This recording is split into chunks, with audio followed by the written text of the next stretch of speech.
Hi guys! Hello! So ngayon, ipakikita ko sa inyo ang ating kusina. Excited ako. Excited ako.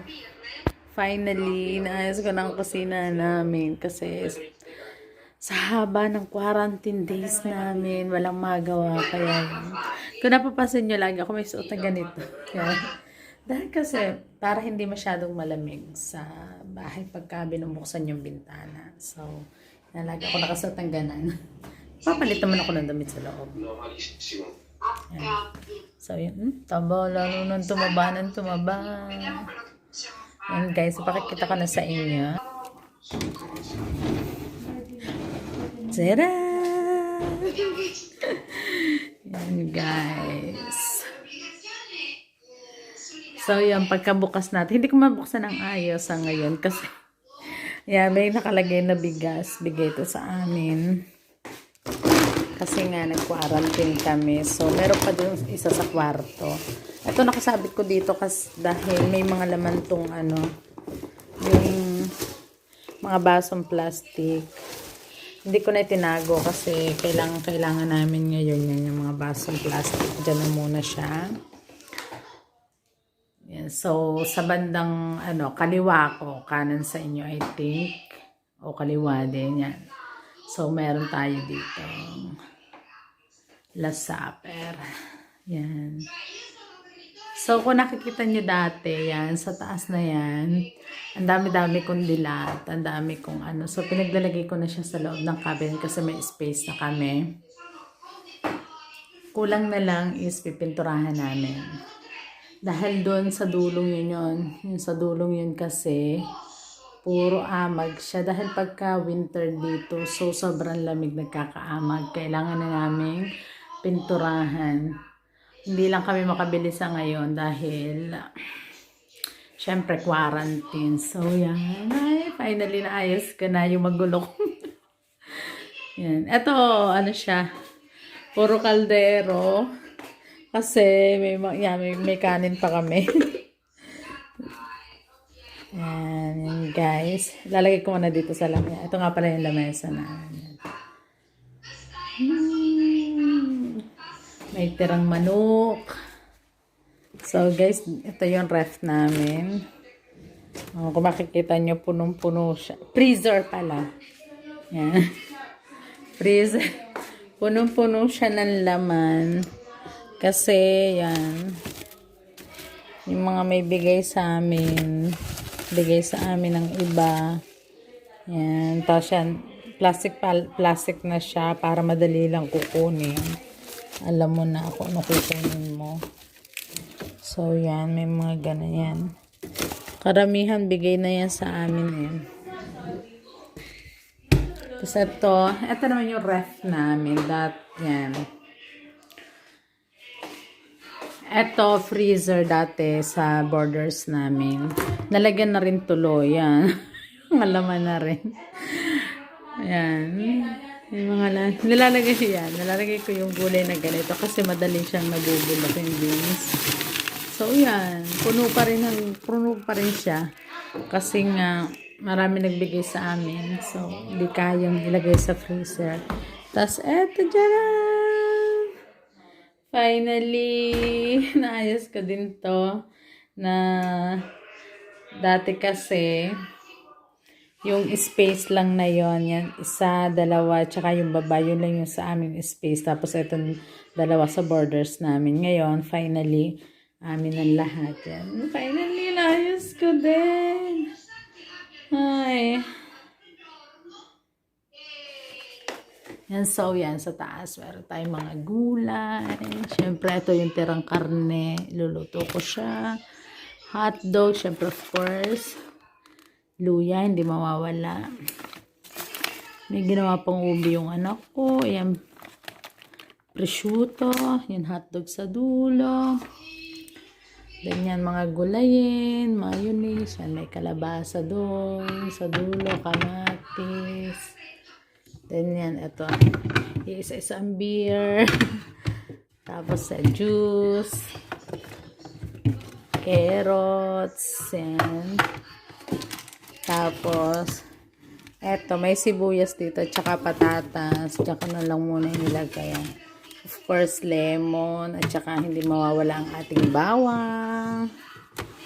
Tsaka eto dito sa baba, nilagay ko yung ibang fruits, yung mansanas, at tsaka, ano ba tawag dito? Maliit kasi ito, hindi ito orange. Clementine ang tawag dito, pero hindi ko alam dyan sa Pilipinas kung ano tawag dito. Yung maliliit na maliliit. Meron sa atin yan, pero hindi ko lang alam kung anong tawag. So, yan guys. Tapos dito naman, yan, formaggio, cheese sa atin. Siyempre, binili akong lemon. Sayang, dyan ka muna. Of course, ang ating magic bawang, hindi yan mawawala. Eto, salami. Tatapon ko na to. Tapos yan, yung Knorr. Kukunti na pala. Kailangan ko nang bumali. Then, we have, latte. Gatas siya. Free to sa Isilunga. Free lang siya kung nagpa-deliver kami. Tapos, ito, yung mga gamot to. Gamot ng anak ko. Gamot sa ubo. Vitamins. Pero di ko na iinom. Iba yung iniinom ko sa ngayon. Ito, vitamins din. Ito, yan. Vitamin E. Yan. Tapos, ito naman yung gamot sa asthma. Para sa asawa ko. So, dyan siya. Then, dito naman, yan. May ketchup pala dito. Humihingi sana ng ketchup yung anak ko. Hindi ko naman nabibigyan ng ketchup. Naubusan na kasi mahirap bumili ngayon ng ketchup dito, no? Naubusan na. So, ito yung tirang gatas. Sauce. Ito, alamang na nilalahok ko pagka nagluluto ako. Tapos yan, ito may pickles pa tayo, guys. Ito naman, yan. Kukunti na pala. Naku, hindi na makakapagluto ang aking bebehan. Vanilla. Tapos ito, pandan. Inilipat ko lang dito kasi may kinailangan ko yung ko. Yan, tapos ito, meron pa tayong cheese. So, ang cheese ilagay natin dito para mas nakikita. Ito naman pesto. Tapos dito sa baba, yan. Ito, tatapon ko na to. Hindi ko kailangan to. Gatas. Yan. Gatas, guys. Tapos yan. Yan guys, yung laman ng ref ko. Yan. Itapon na natin to, guys. Yan. Itapon na natin. Sa part na ito, guys, nandito yung ating initan ng tubig. Nasira na yung rice cooker namin. Hindi pa ako nakakabili. Tapos, meron pa ditong half na bigas. Nalagay ko na sa lalagyan. Bigay din yun sa amin. Tapos, dito yan. Nandito yung mga gamit sa panluto ng aking anak. Pagbibig. Tapos ito, yan dyan, dito nakalagay yung mga kutsara namin. Maliit lang siya kasi nagbawas ako ng gamit. Tinira ko na lang is para sa amin lang talaga. 6 pieces lang. Tapos ito yung mga chichabreche. Tapos ito guys, yan. Gamit sa pagluluto ng anak ko ng cake. Tapos ito naman guys, yung mga, ewan ko ba, hindi sumibol na mga sili. Diyan may luya, sari-sari, may mga konting halaman. Pero soon, kapag nakabili ako ng halaman, ayusin natin yan, guys. Tapos yan, guys, yan. Eto, gusto ko parang, hindi ko tinatapon dahil gusto ko siyang taniman. Kasi may balak akong lagyan ko ng mga halaman yung taas ng cabinet namin. Kaya lang, hindi nga kami pwedeng lumabas. Naka-quarantine kami. So, bala kong lagyan ng mga magagandang halaman. Yan, yung mga swerteng halaman.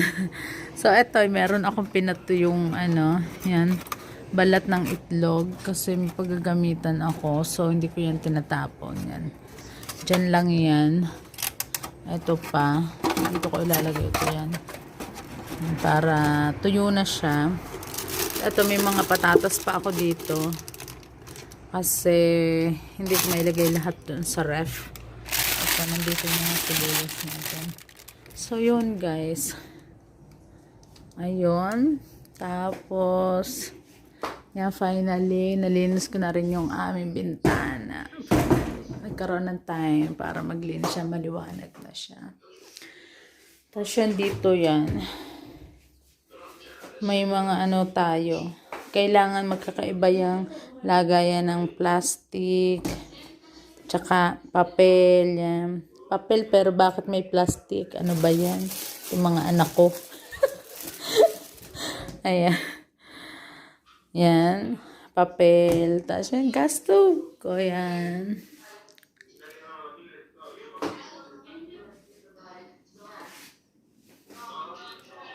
Yan yung nakikita nyong maitim doon.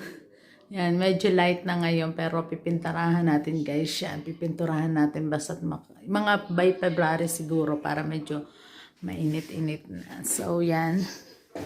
Andito pa rin yan. Mga bigay na fruits. Hindi na kami nakakabili kasi ng fruits. Puro bigay na to. Ang iba, nilagay ko sa kwarto dahil para mga bata hindi na pabalik-balik dito sa kusina para mas safe kami. Ako na lang ang pumupunta sa kusina. Minsan naman napunta sila. Yan ang asawa kong pogi. Ayan.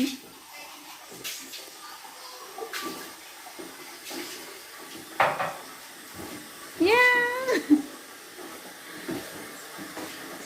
Tapos eto, dati, nakalagay dyan yung mga nakasabit na kaldero, mga ano-ano, yan. Okay na ngayon kasi may space na. May space na, yan.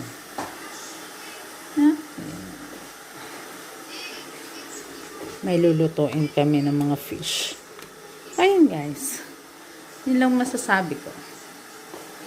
Eto guys, yung ano, dapat yung mga nabubulok dito lang.